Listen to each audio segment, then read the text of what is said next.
Good afternoon. Thanks for joining us. Jeff and Sarah are off today. Brittany will be joining us momentarily. Right now, the fate of Grant Fuhrman is now in the hands of the jury. He's the former Oshkosh West high school student accused of attacking a school resource officer in 2019.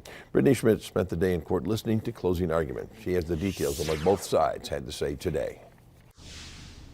The prosecution and defense painting very different pictures today in the courtroom of what they say happened December 3rd, 2019. The prosecution arguing that Grant Fuhrman wanted to kill Mike Wissink, but the defense argues this is a suicide by cop case, not an attempted murder case.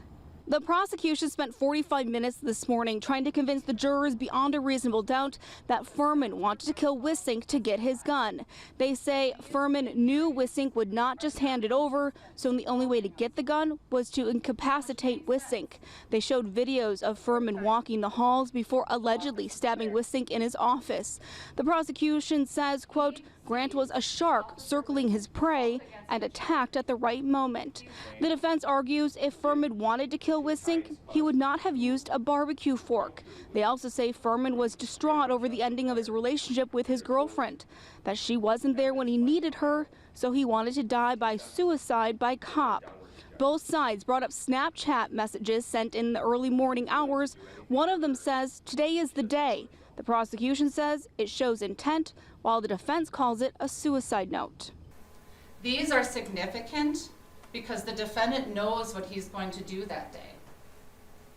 He is going to act out a devilish plan to stab Officer Wissink because he wants that gun. You know, this I love you 150 quote, I love you all, bit emoji devil, all that stuff.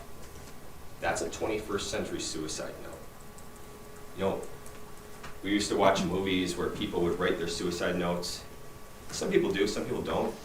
What do kids do these days? They snap it. Fuhrman is charged with attempted first-degree intentional homicide. However, if the jury cannot unanimously agree on that charge, they are allowed to consider a lesser charge of first-degree recklessly endangering safety. Reporting in Oshkosh, Brittany Schmidt, Action 2 News.